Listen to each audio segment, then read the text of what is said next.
Good morning mga kabayan. Latest progress po is Lex Toll Road 4 dito po sa portion ng Macban to Barangay San Pedro, Santo Tomas City, Batangas mga kabayan. So itong portion na ito po yung portion ng Barangay San Pedro, Santo Tomas City, Batangas.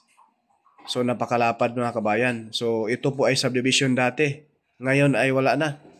Burado yung mga kabahayan rito, napakarami mga kabayan. So itong ating drone sa ngayon ay approaching po ito doon sa mismong Macban Interchange. Naway samahan niyo po si Porca Studio mga kabayan, paki-like, share at subscribe na rin. Itong SLEX Toll Road 4 na latest update natin, medyo makulimlim ang panahon. May low pressure yata, may bagyo, sana po ay malusaw itong kalamidad na ito mga kabayan. Nang sa ganun walang buhay na malagas at mga pananim mga kabayan, no? God bless po sa ating lahat.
So yung gawing kanan mga kabahayan na napakarami, yan po yung mga kabayan, area ng San Felix.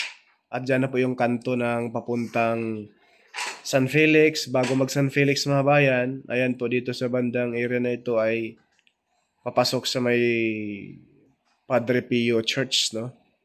Yung intersection dyan na may overpass. So ayan na po yung Maharlika Highway sa ating baba. Kitang-kita natin rito mga kabayan.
So, yan mga kabayan, yung baba natin, ayan na po yung approaching doon sa, yung gawing right side natin, yung napakaraming bahay. Yan po yung View Homes Subdivision, no? Area ng Barangay San Bartolome ba yun? So, ayan mga kabayan, no? Yan na po yung putol dyan. Pagkalampas niyan, yan na po yung matagal na putol. Dyan sa matagal po natingga dyan sa area ng View Home Subdivision.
So yan na po mga kabayan, yung sa harapan natin, yan na po yung trumpet design sa Macban Interchange, no?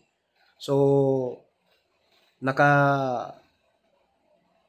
mataas na rin po yung tambak, formado na siya mga kabayan. Ang kulang na lang nito yung final ano na po, paglatag ng buhangin dyan para malatagan ng semento. At ang hahabulin na lang nila yung pinakatulay dyan. Buhos na rin yung tulay dyan mga kabayan. Masisilayan po natin, nakahilira dyan yung mga dump truck na nagtatambak ng mga buhangin dyan sa portion ng Macban Interchange, no? Ito lang po mga bayan ay malapit lang ito sa mismong San Felix, Santo Tomas City, Batangas. Ito po ang area na ito, Macban, ay sakop po ito sa Laguna. Para hindi po kayo malito, hindi po ito sakop sa Santo Tomas, Batangas ano. Sa Laguna po ito mga bayan. So, yung sa harap natin, yung crane dyan sa harap, ang maliit na service road dyan, pakaliwa, papuntang Bay Laguna. At yung kanan, papuntang San Felix, papuntang Maharlika Highway.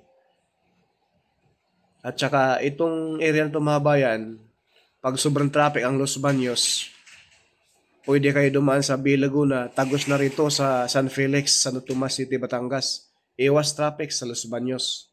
Ayan po, ang kulang na lang nito, next update natin mga bayan, asahan natin na itong mga girder dyan, ay nakapatong din si mismong taas ng service road na yan. No? Ulitin ko po, yung pakaliwa, papuntang Bay Laguna, itong right side, papuntang San Felix, Macban, San Felix, Maharlika Highway. No? Ang diretso, yan na po yung alignment. Sa unahan, yan na po yung bundok na tinitibag na at simentado na rin. Dalawang lane na po ang nalatag na simento doon sa area na yun. Ayan po, kita sa dulo mga kabayan. No?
So yan po ang Macban Interchange mga bayan sa harapan natin. So yan na po yung tulay, kagaya po doon sa barangay, yung package A, no? Sa may barangay sa IMSIM, Calamba, Laguna, yung pinaka-entrada nitong SLEX Toll Road 4, ay simentado na rin po ang pinakataas dyan sa tulay na ginagawa. Ayan po mga bayan, no? Pero ito'y malaki-laking trabaho pa rin ito. Pero kung ano to mga bayan, paspasan ng trabaho, wala isang buwan, tapos to. Pero ang inuuna kasi ngayon ng kontraktor nito mga bayan, yung portion ng barangay San Miguel, Alaminos, Laguna, dahil may kapiranggot doon na hindi pa na semento. Asahan natin, papunta na sila rito mag-semento. Post na to nila, no? Ayan po, yung may araw, yan na po yung papunta doon sa Maharlika Highway, papuntang San Felix. No? Yung araw na yan, dyan po kayo papasok. At kapag galing ka ng San Felix, papunta ka ng Maynila, dito ka sa ilalim ng tulay na ginagawa. No? Pakaliwa po kayo. Kung papuntang Lucena naman, doon po kayo sa right side area. Yung bundok na yun, nasa malayo-layo, yung bundok na yan po yung na-update natin. Yan na po yung bundok na marami nagreklamo. Bakit daw tinitibag? Hindi daw ginamitan ng tunnel. Ay mahirap po mga bayan. Hindi po tayo engineer rito. Sana po ay maunawaan ninyo. No? Kung bakit tinibag nila ang bundok. Ayan po mga bayan. Pinakita ko lang sa inyo sa mga nag-request na ipakita yung lahat ng mga interchange. No? Asahan po natin mga bayan, darating po tayo dyan. Sa ngayon lang po ay ito lang munang Macban Interchange ang ipakita natin. Asahan natin na may mga drone shot tayo lahat ng mga interchange mula doon sa Santo Tomas Interchange, Macban, San Pablo, Tiaong, no? Pati Tayabas na rin. Doon kasi sa package stay sa may Candelaria, wala pa po mga bayan. Ayan po, makita natin, no?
Yang malayo mga bayan, yung mga kabahayan doon na pinaklas na, yan na po yung area ng Barangay San Pedro, Santo Tomas City, Batangas.